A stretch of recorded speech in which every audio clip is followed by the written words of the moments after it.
This is WTCG Update with Bill Tush. Hello, hope you're doing okay today. The Atlanta weather forecast: sunshine. Present temperature is now 92 degrees. We have sunshine tomorrow with the chance of a late afternoon shower. As we said, highs are expected into the 90s again tomorrow. And tonight it'll be fair with a low around 60 degrees. The House has voted to delay Americans' arms shipments to Chile under the right-wing military regime, agrees to extradite 3 suspects wanted for questioning in the connection with the 1976 Washington murder of Chile's former ambassador to the United States. A New York Times reporter, Craig Whitney, says he won't obey a summons to appear in a Soviet court tomorrow to explain why his newspaper failed to print a retraction of an article he wrote.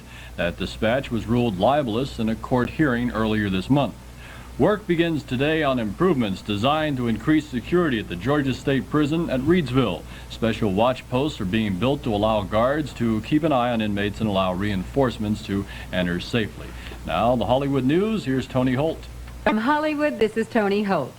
Hollywood is really trying to get its glamour act back together, tied in with restoration of that famous sign and cleaning up Hollywood Boulevard. And now it's set for the Hollywood Palace Theater to become a combined TV complex and disco club. Peggy Lee will be the first headliner, followed by such as Rita Moreno and Johnny Mathis. And speaking of glamour, I'm told confidentially that Jackie O's so upset over new lines on her face that she's thinking of rushing off to a Swedish clinic noted for its nip and tuck work. If those rumors of Jackie's marriage to an Arab zillionaire are true, well, she'll be a smooth-faced bride once again. On the other hand, or maybe I should say face, maybe Hardy Boy Parker Stevenson could use some character lines or something. Pals say Parker's in a snip because he goes everywhere unbothered and unrecognized, while his co-star Sean Cassidy gets mobbed by fans every time he appears in public. Well, the relationship between Princess Grace and her daughter, now plain Mrs. Philippe Junot, wasn't warmed any by the newlyweds' tropical Tahitian honeymoon. Mother and offspring still are so icy with each other over Grace's dislike of Philippe that they could air-condition the entire palace at Monaco. And one of the Universal Studio Tour trains had a little trouble parting its Red Sea the other day, and a bunch of people got drenched. The studio not only refunded their money, but paid for any clothing damages suffered.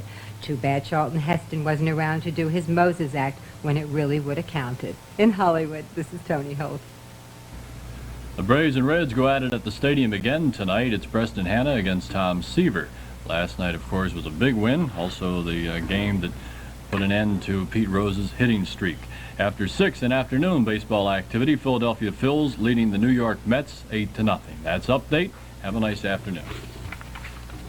This has been a presentation of WTCG News.